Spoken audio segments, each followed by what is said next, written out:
On continue cette soirée avec un duo que vous connaissez peut-être. Ils ont déjà fait de la scène. Un est meusien à présent, il est à Nancy pour des études. Il avait un duo avec un certain Nicolas. L'autre est étudiant en histoire à Strasbourg. Il avait créé un trio. Aujourd'hui, ils se sont inventés ce duo et ils viennent pour essayer de faire le plus beau concours possible. Ils s'entraînent depuis des mois. Alors merci de faire une ovation à Gaël et Loïc.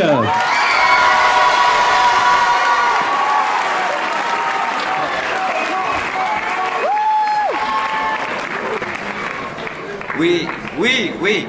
Non mais écoute Sandrine, écoute-moi bien. Je suis en pleine remise en question, ma vieille. Tu crois, j'aurais dû faire contrôleur des impôts comme papa. Je t'assure, pour faire chier Yannick Lioa, je ne me vois plus. Mais non mais évidemment que ça aurait pu être intéressant, directeur de collège, mais... tu vois, mon quotidien, pour te donner, rien que j'ai passé la matinée à consoler le petit Martin parce qu'on avait chié dans sa mousse au chocolat. Voilà. Non mais c'est un exemple, Sandrine. C'est pour te dire que là où il y en a qui rêvent 440, échange, voyage, moi j'apprends aux élèves de 6e à faire la nuance entre 50 nuances de marron. Voilà. Oui, on en est là. Bon, je te laisse parce que là normalement j'ai un rendez-vous avec un parent d'élève. Je crois qu'il est arrivé. Ça va, monsieur Vignard? Vous êtes tombé? Qu'est-ce qui vous est passé? J'ai vu un truc s'agiter devant moi. Alors j'ai sauvagement piétiné avec mon pied gauche. Mais qu'est-ce que c'était? Mon pied droit. Je sens que ça va être sport. Asseyez-vous, monsieur Vignard. Je m'assois où? Asseyez-vous là. Où ça, là? Asseyez-vous là, il y a une chaise, monsieur Vignard, arrêtez de tourner autour du pot. Il est où le pot? Monsieur Bignard, j'ai eu une début de journée épuisante. Alors, si vous pouviez essayer de comprendre ce que je vous dis du premier coup, ça m'aiderait. Pourquoi vous vous asseyez pas en face de moi, monsieur Bignard? Parce qu'il faut que je regarde un truc moche, sinon je complexe. Bon, monsieur Bignard, je suppose que vous savez pourquoi je vous ai convoqué? Bon, eh bien, c'est à propos de votre fils. Non! Quoi? Non. Je sais pas pourquoi vous m'avez convoqué. Monsieur Bignard, je viens de vous dire que c'est à propos de votre fils.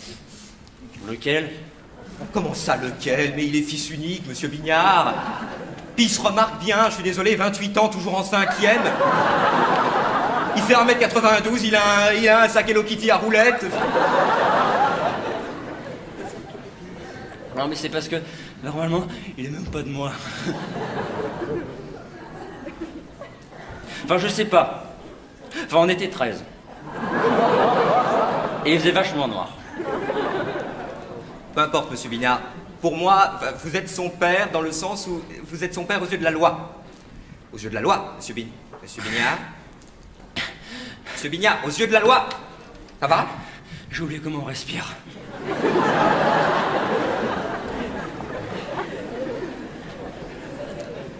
Je vous parle donc de votre fils Girofle. Ça d'ailleurs, j'aurais peut-être dû me poser des questions avant. C'est joli comme prénom, un girofle. Oui, c'est joli, mais ça reste un prénom de champignon, monsieur Bignard, ne me prenez pas pour un débile. Je vois où voulais en venir. En fait, c'est que je m'appelle Dagobert. Et qu'il est hors de question que je sois le seul à avoir un nom de merde. Donc, on est parti sur Dagobert Bignard et son fils Girofle, né d'une partouze à 13. Est-ce que vous avez déjà pensé à contacter Vie ma vie ou Tellement vrai? C'est vrai que ça me ferait du bien, je roule pas sur l'or. Ça j'ai vu, monsieur Bignard, vous êtes arrivé en Renault Modus. Et le bruit du moteur m'évoquait un petit peu, comment vous dire, le cancer de la thyroïde de ma belle-mère. Un truc comme ah! Mais alors en ré mineur, du coup, plus ah! Voyez, monsieur Bignard? Mais avec un beau-fils comme vous, le cancer de la thyroïde, c'était peut-être la meilleure chose qui pouvait lui arriver. J'espère que vous avez l'anus solide, monsieur Bignard.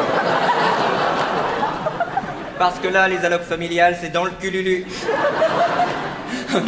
Non, pas dans les fesses, ça fait mal depuis tonton Marcel. Et en plus, je pourrais plus jouer au PMU.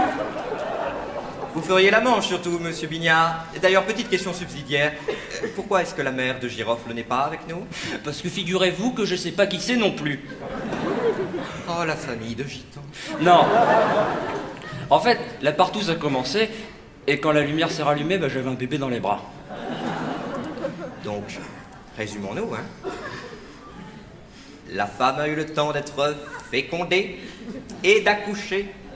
Elle a duré 9 mois, votre partouze, monsieur Bignard? Ouais. À une vache près, ouais. Pourquoi est-ce que j'ai accepté ce poste? D'ailleurs, il y avait une vache. Dans la partouze. Vous êtes sûr qu'il n'y avait pas plutôt une grosse truie, monsieur Bignard? Sans vouloir être vexant, votre fils tient plus du porcinet que du bovin.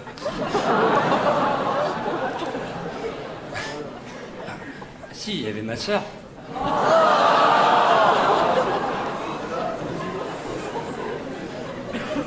Donc, si l'on va par-delà les circonvolutions animalières, il est tout à fait vraisemblable que vous ayez enfanté votre sœur. Vous n'avez pas compris la phrase, monsieur Bignard? Est-ce qu'il a vidé les coucouilles dans la sauceur, le gros dégueu? Ce serait bien le genre de la maison. Ça y est, j'ai la nausée, ça y est. Bon, monsieur Bignard, passons directement au bulletin de votre fils qui, surprise, surprise, n'est pas une lumière. Oui, mais ça c'est parce que ça fait 28 ans qu'on a une coupure de maison, d'électricité à la maison. Oui, ça, monsieur Bignard, je me doute qu'il n'y a pas de lumière dans votre taudis. J'en veux pour preuve que Girofle arrive souvent en semaine avec le nez en sang et des hématomes plein le corps. C'est qu'il doit tomber accidentellement dans les escaliers souvent. Hein, monsieur Bignard? Il tombe tout seul, accidentellement, dans les escaliers. Girofle. Hein, Bignard? Tout seul, escalier, tellement, offle. Hein, Bignard? Tellement, offle, escalier. Bon.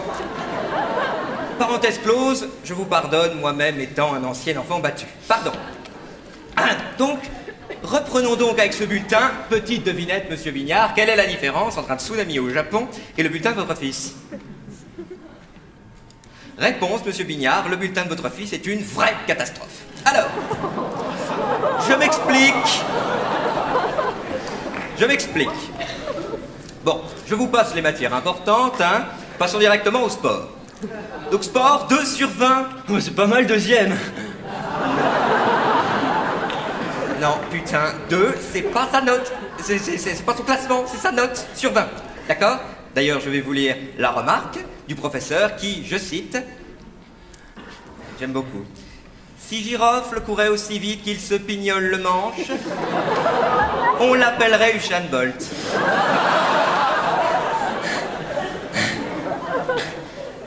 C'est le fait que votre fils se branle en cours qui vous coupe le souffle, monsieur Bignard? Non, c'est que j'ai encore oublié comment on respire.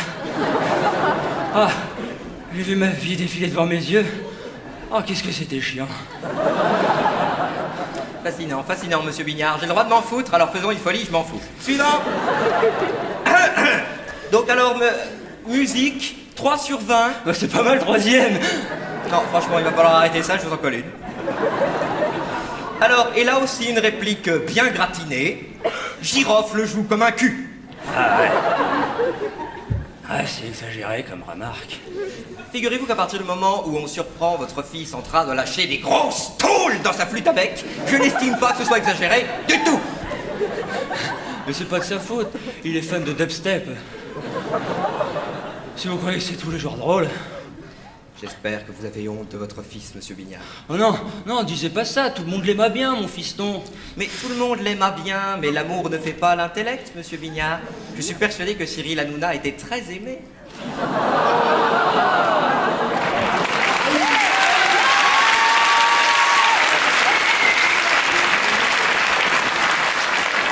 Ça n'a pas fait de lui un prix Nobel. Preuve en est, il scoltine Gilles Verdès tous les soirs. C'est ça que vous voulez comme avenir pour votre enfant? Mais c'est pas la question. Moi, j'en serai toujours fier de mon fils. Et je lui donnerai toujours tout ce que j'ai. Mais, monsieur Bignard, vous avez 53 ans, vous roulez en Renault Modus, vous avez des Air Max. Vous allez lui transmettre quoi à votre fils?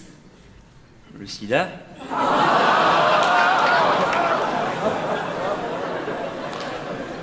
putain, vous avez le sida, mais comment vous l'avez su? Ouais, j'étais à l'hôpital pour un test de stupéfiants et je suis ressorti avec le sida. Ah ouais, j'étais stupéfié.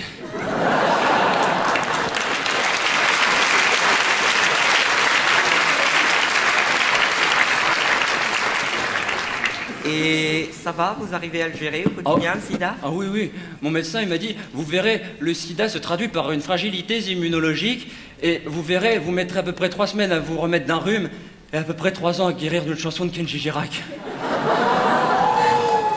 Ça c'est pas spécifique au sida, monsieur Bignard. Il a sorti son album il y a 2 ans, je suis sorti des soins intensifs il y a 15 jours. Bien, donc, alors revenons au bulletin, la dernière réplique, ma préférée. Alors je la replace dans son contexte, un malheureux accident avec de l'acide sulfurique.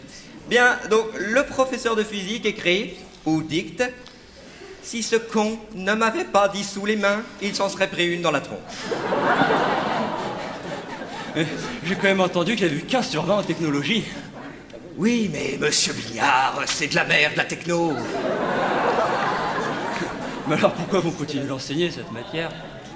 On continue d'enseigner cette matière pour une bonne raison, monsieur Bignard. C'est que, voyez-vous, les professeurs de techno, ce sont les mecs un peu trop cons pour faire prof et un peu trop fragiles pour faire soudeur. Donc, si jamais je les vire...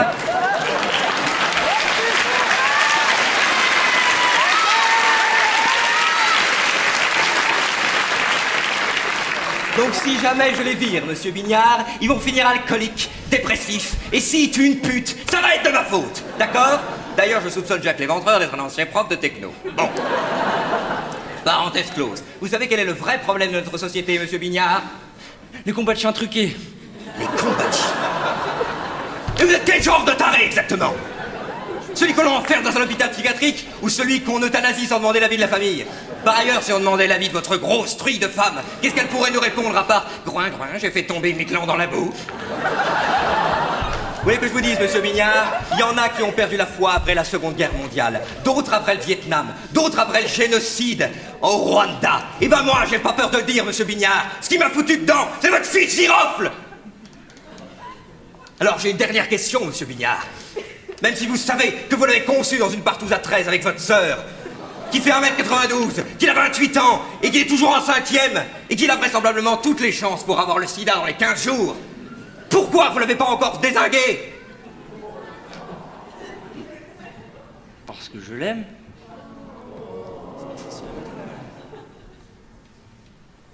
Sortez, monsieur Bignard.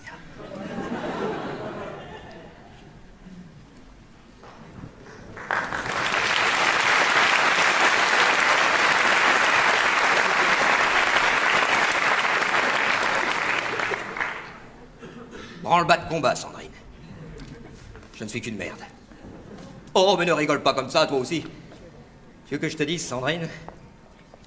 On m'a toujours dit que j'étais un mec qui avait réussi. Puis dans le fond, c'est vrai. Je me suis fait tout seul. J'ai 3 doctorats, Sandrine.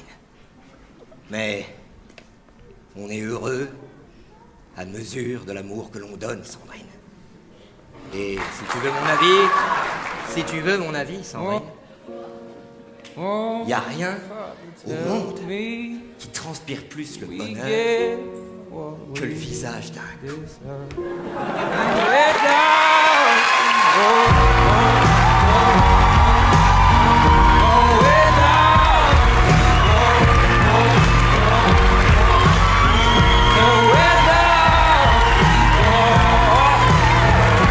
Mesdames et messieurs, Gaël et Loïc.